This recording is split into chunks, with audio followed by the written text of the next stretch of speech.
Hi guys, James at Rampant Lion Reviews again for you today with another beer review. For this one we are going to head up to Lossiemouth in Speyside once again, a very good whisky region of course here in Scotland and a really just beautiful part of the country generally. But we're going to return to a Scottish craft brewery who I rate really quite highly, and this is my first review from these guys in something like 2 years. It's unfortunate of course because I really enjoy their beers, but living in Sweden you're just not going to come across them all that often. So for this one we're going to return to Windswept Brewing Company, and today we're having a taste of the Bear. So this one is a barrel-aged Russian Imperial Stout. It comes in at 10.5%. It was a 93 or a 94 this one had on Rate Beer, and it was into the 4 stars on Untappd as well, so that tells you it should be a really quite nice beer. And as I said, I've had very positive experiences with these guys in the past. I love their single hop IPAs that they do, the Tornado and the Typhoon. I also really like the Wolf. It's a really unusual beer that, but it's a lovely dark ale. I remember trying that one and thinking, not knowing what category to put it in, but the Wolf was really nice, and they do have some other kind of lighter beers as well. But this is a brewery who I think do some really nice stuff, and because my family has an Air Force connection like this brewery does, this is one that I always enjoy returning to when I get the chance. So I hope you guys enjoy my take on this beer, but as always I'll tell you a little bit about the brewery. If you want to get straight to the tasting, of course, just fast forward. All the usual links are in the description below. That's the brewery website, the link to my other reviews I've done from Windswept Brewing before. I think this is review 6 or 7 if I'm remembering correctly. I probably will do more in the future. Hopefully it's not as long until the next one. There's all the usual social media. If you want to see more beer reviews, do please consider subscribing to the channel. The whole channel of course has a geography based tagging system, so you can go into the homepage and search for beer based on country, city or state, whatever it is you're interested in. There are playlists there for the beers from different countries. You'll find this one in the Scottish playlist of course, which is constantly being added to, and as always please do get in touch and let me know some of the other beers and breweries that you guys would like to see me review. It's always great to hear from you guys, and the support that you give the channel is hugely appreciated. So anyway, to tell you a little bit about Windswept Brewing then. So as I've mentioned to you, this brewery is from a very small village called Lossiemouth to the north of Elgin in Speyside in Scotland. Elgin of course is almost right in the middle of Aberdeen to the east and Inverness to the west, and then Lossiemouth is right on the coast, the northern coast of Scotland actually. But it's a very beautiful part of the country, a lot of nice beaches. It's a bit of a food and drink hub. There's something like 12 distilleries up there, so a lot of good stuff. There's a good amount of craft beer coming out of the region too, so if you're really a kind of foodie and drinks geek and stuff, Speyside is where you want to go. But this brewery was established back in 2012 by former Air Force pilots Nigel Tiddy and Alistair Reid, who actually used to be in 617, the old Dam Busters squadron. So they were known as the West Beach Brewery for a short period of time, and the construction of the brewery began in October 2012, and a month later they received their brewing vessels from Oban Ales down in Fort William, and by the end of the year they'd brewed their first beers. The capacity of this brewery apparently is 3,000 pints per brew, and over the last few years they've kind of been steadily increasing their brewing days, the number of brewing days, and also the fermentation capacity of the brewery as well. They do have a very small pilot brewery as well, which has a capacity of 150 pints per brew. It's a four barrel brew kit, and this is what they use to produce test batches and stuff like this. So they experiment with different yeasts, different hops and things like that. So I think a lot of the beers that they bring out that go into the casks and things like that, they'll first try it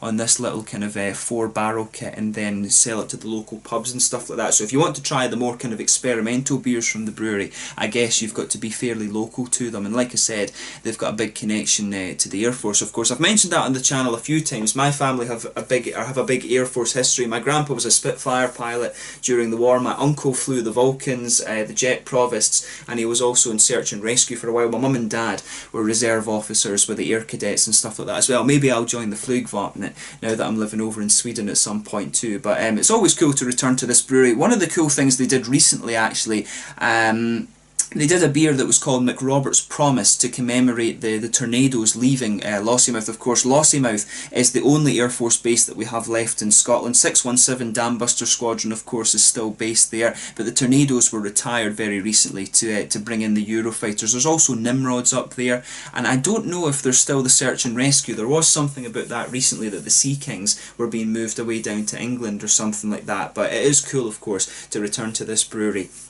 to return to this brewery when they have such a big Air Force connection. I believe RAF Lossiemouth might have been a naval air station at one point, but that could have been Kinloss, which I believe was either shut down or handed over to the army quite recently as well, back in maybe 2012, something like that. But yeah, a very cool brewery nonetheless. They do a lot of charity work and things like that as well for the RAFA, the Royal Air Force Association. They do a lot of fun runs and stuff like that. So if that's your kind of thing, this is a brewery that you definitely want to get into. They do some really nice stuff, and their beers are pretty damn good as well. So you can find all the usual links in the description below, like I was mentioning, but that's all you need to know for now, and we'll get on to the tasting of this beer itself. So yeah, it's presented in the same way as a lot of their others. I do like the W, the symbol and everything like that they use on this one. So this, of course, is another beer that's been named after a plane. The bear, of course, is the Russian Tupolev, I think it's the Tu-95, and these are the things, the big silver things that Putin likes to fly over other countries and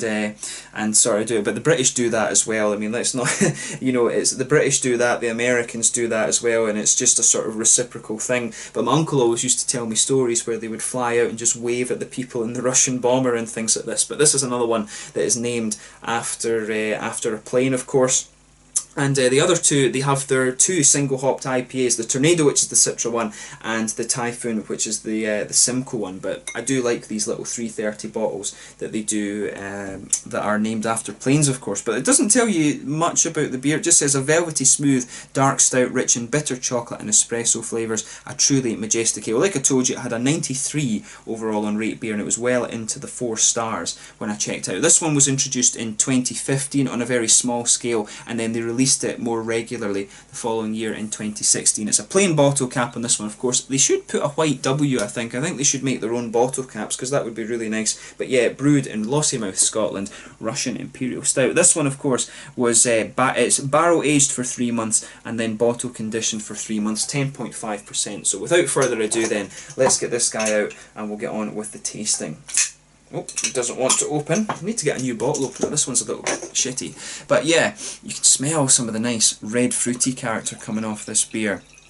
So we'll get it out and into the glass. There's not much of a head coming out of that actually, which is quite unusual. Normally you do get a nice bit of a frothy, tanny brown head sort of thing. But yeah, it's the right colour that you'd expect anyway. So it's a nice kind of dark ebony rosewood colour. If I put that in front of the light, there is a little bit of a dark sort of chestnut edge to it, a little bit of ruby character.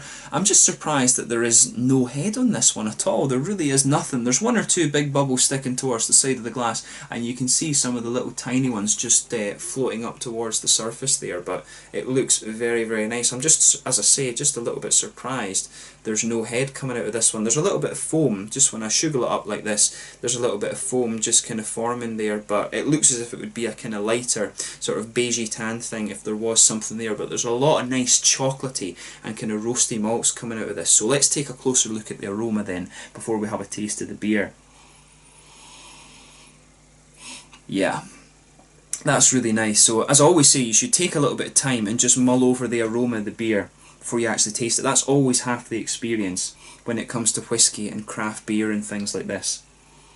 So yeah, this one's almost got a big kind of cakey aroma to it, like a sort of, reminds me a little bit of rum and raisin cake, to be honest with you, although it's not, it probably isn't rum barrel aged. It'll be one of the local distilleries, the whiskey barrels from one of the local distilleries they've used on this, but it really does remind me of rum and raisin cake a little bit, but maybe just without some of the sweetness. But yeah, definitely you can smell a little bit of the roasted black malts, but overall this beer is quite sweet. There's a lot of dark chocolatey character. When you take it in a little bit more deeply, you can smell that really dark, well, not really dark, but that quite toasted kind of treacle molasses sort of thing. Molasses, of course, is what the Americans would call it, but there's a bit of lighter caramel in there as well. I think there's a wee bit of a woody kind of nutty thing going on, but overall, you know, I think the best descriptor for this beer really is cakey rather than anything else. But there's a lot going on. I mean, there's a wee bit of earthy hop. You can pick up a little bit of that earthy, smooth hop. There's some red fruity esters as well. It's got a little bit of a kind of maybe raisiny sharpness to it, but mainly it's that kind of lighter figgy red fruit note that you're getting off of this. A little bit of earthy hop. But overall, it's quite a sweet Imperial Stout, this one. It's got a little bit of maybe vanilla as well, but not too much in the way of vanilla for me. This one's definitely more cakey and sort of chocolatey, and like I said, some woody, nutty characters in there as well. But it smells really nice. As I always say, just take a little bit of time and enjoy the aroma of the beers before you get stuck into them. But this one smells really, really nice. So yeah, without further ado then, let's get stuck into this one. So this one is the Bear from Windswept Brewing Company up in Lossiemouth in Speyside, Scotland. As I said, a very beautiful part of the country with a lot of distilleries and some pretty damn good craft beer as well. So let's get stuck in. Bear, Slangia.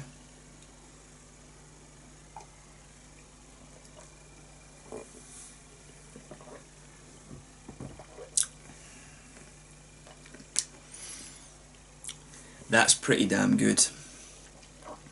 The first thing you're going to notice about this beer, and I'm sure I've commented on it with the Wolf as well, this beer is ridiculously smooth. It's got this really, really kind of creamy, smooth mouthfeel. This one, it's really unusual because it's coming out the bottle, but if you gave me this blind, I would think it had come out the cask. It's got that same kind of just very little carbonation. It's got that kind of smooth pool cask sort of feel to it. That's really quite unusual. But I remember that the Wolf, their dark beer I was talking about earlier, it had the exact same feel to it. And I remember the IPAs to some degree were like that. These guys seem to enjoy like a really, really smooth mouthfeel in their beers. And I guess it's kind of cool when you're reviewing beers in breweries like that. You do start to pick up on little traits of the brewer. But it's really nice, this. And it's probably partly the water as well. The one thing I've always found with these Lossiemouth beers, or with the Windswept beers, sorry, is that you can taste a little bit in the mineral content in the water. And it's really nice.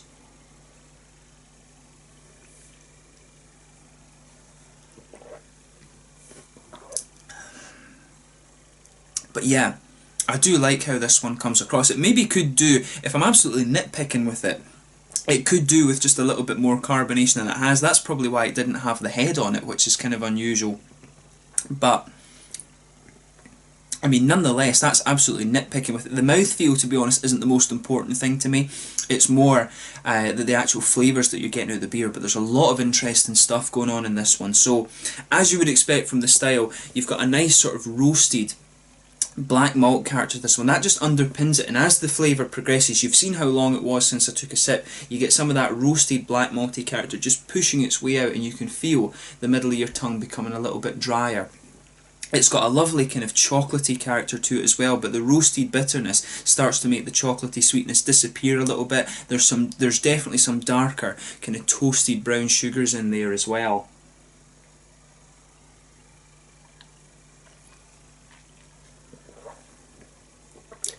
But yeah, it's a really quite nice beer, this one. It's definitely got some sort of woody kind of oaky undertone to it. To me, it's more, they were saying there was some kind of espresso flavours in it. Definitely, there is probably a little bit of that kind of coffee smoothness in there, but to me the flavour, it comes out a little bit more like a kind of it's definitely more of the flavour you'd expect of roasted black malt. It doesn't quite have the same smoothness that you would expect from a kind of coffee roasted bitterness, but this is a good beer. They've done a good job with this one.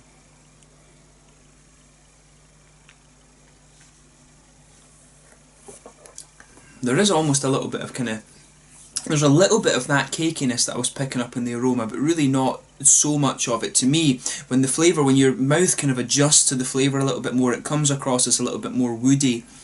It's got that kind of oaky barrel aged thing about it. You can definitely get a lot of that out of this beer, but the way everything goes together is really quite nice. As I said, they've done a nice job with this. My only nitpick with this, it just needs a little bit of carbonation, because it's very, very smooth. I mean, it works with the Wolf and the IPAs and stuff. It works really well. But for me with this one, it's just the lack of carbonation does affect it a little bit. I think it would help balance it just that little bit more. But the flavours that you're getting out of this one are pretty damn good.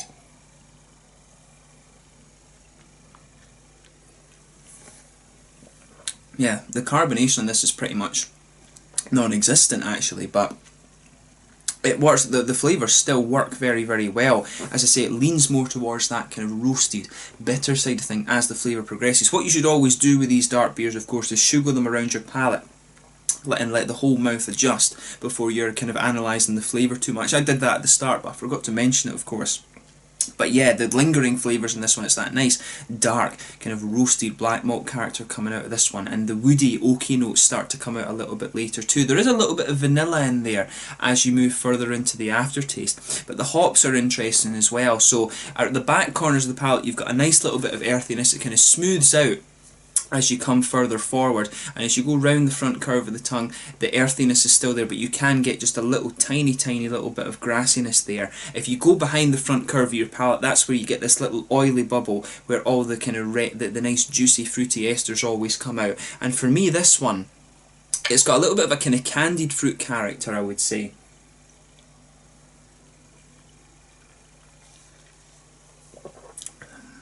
Yeah, there's a little bit of that candied red fruit, so it reminds me of these little kind of Haribo, the little heart-shaped sweets in the Haribo Star Mix. It's got a little bit of that, and it's got a little bit of figginess. It doesn't have the kind of raisin or plum sharpness. I was picking up a little bit of that in the aroma, but really it's more of a kind of candied, red fruity sort of thing. But you're getting these nice roasted elements. Just that's what's really kind of underpinning this whole beer. I can see actually what they say as my mouth is adjusting more and more to this beer, and as it starts to heat up just a little bit, it's you can start to get a little bit more of that kind of coffee espresso smoothness out of this one. But overall, the flavours in this beer are really quite nice, and the way that everything goes together, it's very, very well done. As I said, my only nitpick with this one, it just needs that little bit of carbonation. And I think it would just sort of take the smoothness is nice, but it's just a little bit too smooth, if that makes sense. That's my only nitpick with this beer. In terms of the mouthfeel, I would say it's mid-bodied. The carbonation, is, like I said, is very, very soft. It's almost non-existent, to be honest. It just needs that little bit more carbonation. But it's got a really smooth, it's a big oily mouthfeel that you're getting out of this one. There's a little bit of sweetness to the malt base, there's a good bit of chocolatey, kind of caramelly malts in there, but at the same time the malt base is dominated by the more roasty, bitter elements of the flavour. The hops are very, very smooth. There's a little bit of bitterness there in the back of your palate and on the front corners of your tongue, and there's a little bit of a juicy red fruity note as well. But overall, in terms of the flavour, it's a really, really nice beer. It could just do with that little bit more carbonation. I certainly wouldn't hesitate to drink it again. If you tried this beer as a cask ale, it would, you'd think this is a very, very good beer. In terms of the rating that it has on Rate Beer, I could, the 93 that it has, I think that suits it. I think it does very well. I think it only had like a 60 or something within the style, so it is definitely a little bit kind of quirky in the style. And I think that's maybe down, as I say, the mouthfeel to this one is a little bit unusual because there's just not carbonation to it.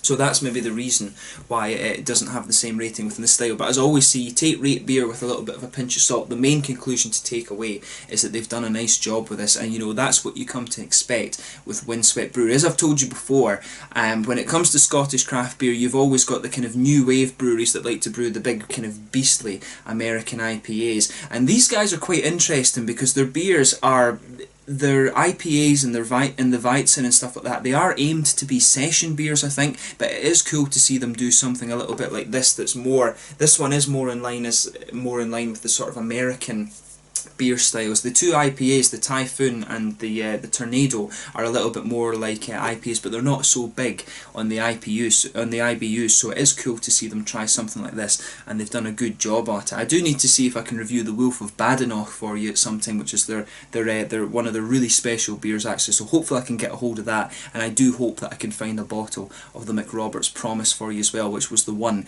to commemorate the Tornadoes leaving Lossiemouth. But yeah, it's been really cool to return to Windswept Brewing once again. As I said, these guys have got a lot of connections to the Air Force, which is the same for me since my family are an Air Force family. But yeah, once again, a big shout out to the guys at Windswept. They've done a good job with this. If you get the chance to try this beer, I highly recommend that you do.